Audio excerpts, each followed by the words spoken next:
에브라임셀 우남순 집사입니다.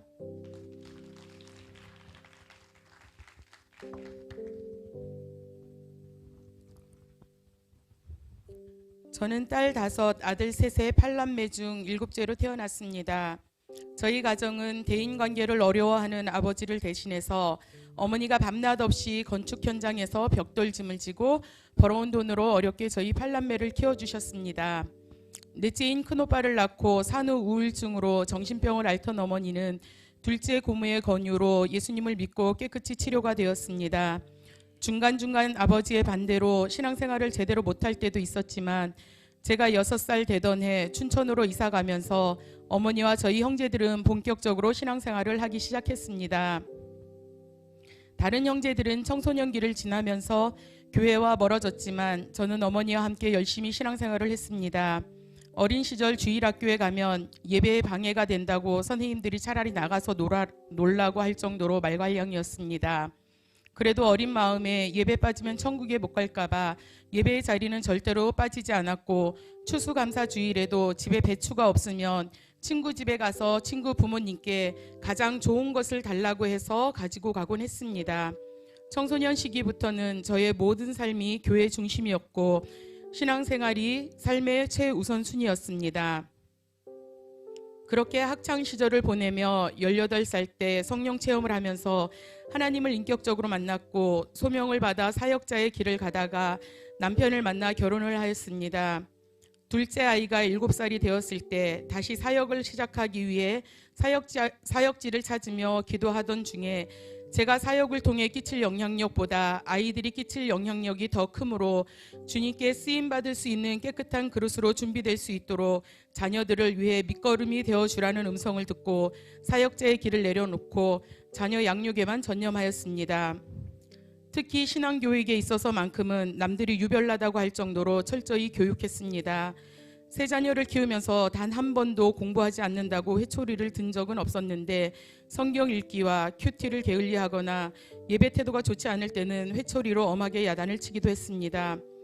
지금은 아이들이 모두 성장하여 큰아들은 목회자의 길을 가기 위해 신학대학원 1년을 마치고 군 복무 중에 있고 둘째와 막내도 하나님께 쓰임받기 위해 주신 달란트를 개발하며 학업에 열중하고 있습니다.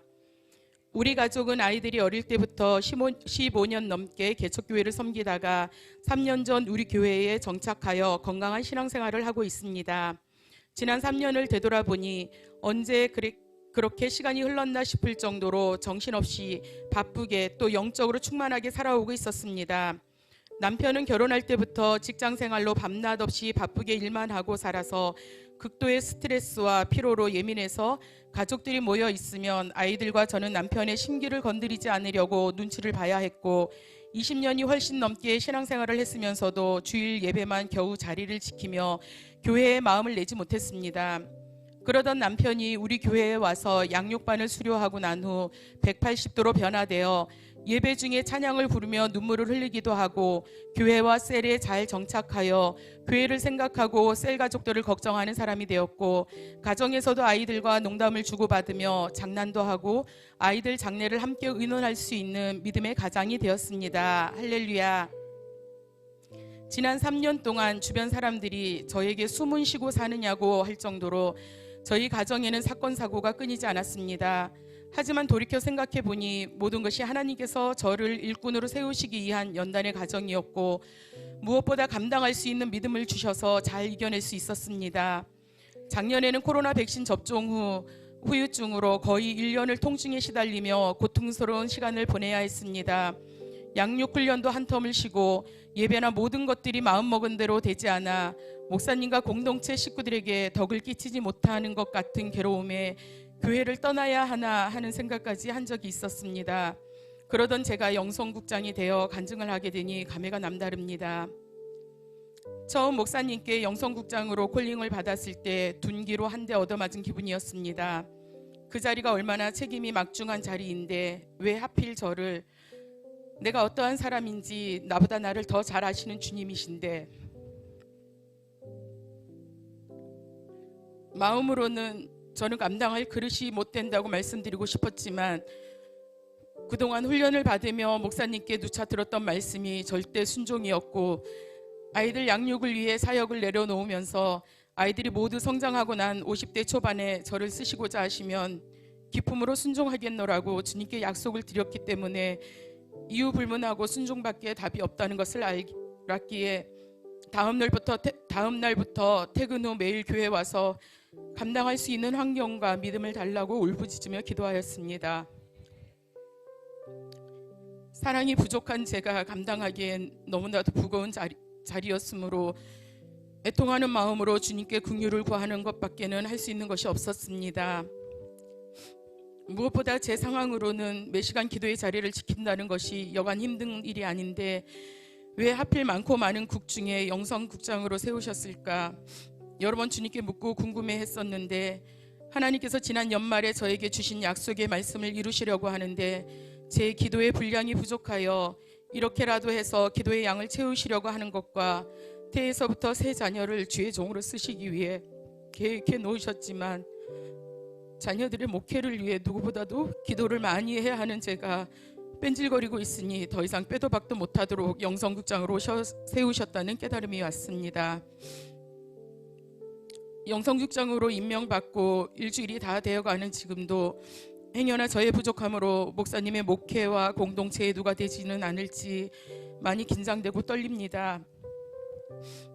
그러면서도 한편으로는 제가 애쓴 만큼 교회 공동체가 든든히 세워져가는 모습을 상상해 보면 너무 행복하고 황홀해집니다. 그리고 기도하던 중에 한참 뜨거웠을 때 주님께 드린 고백이 떠올랐습니다.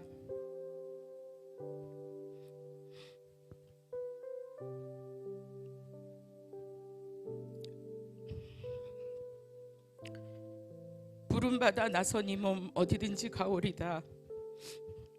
온 가족이 선교지에 나가서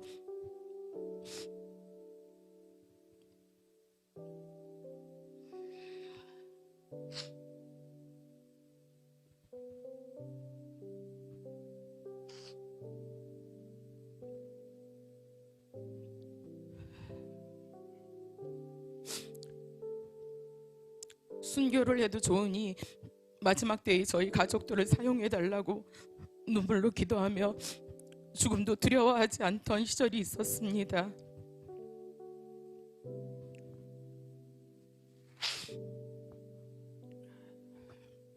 그때와 지금 달라진 것이 무엇일까 생각해 보니 주님 앞에 나아감에 있어 내가 가장 두려워하는 것도 가장 걸림돌이 되는 것도 연약해진 저의 자신이었습니다. 그럼에도 불구하고 주님께서는 저를 쓰시겠다고 하십니다. 제 스스로 할 수 있는 것이 아무것도 없음을 고백하며 진정한 하나님의 겸손이 제 안에 충만히 부어지길 구하면서 주님께 순복하며 나아가겠습니다.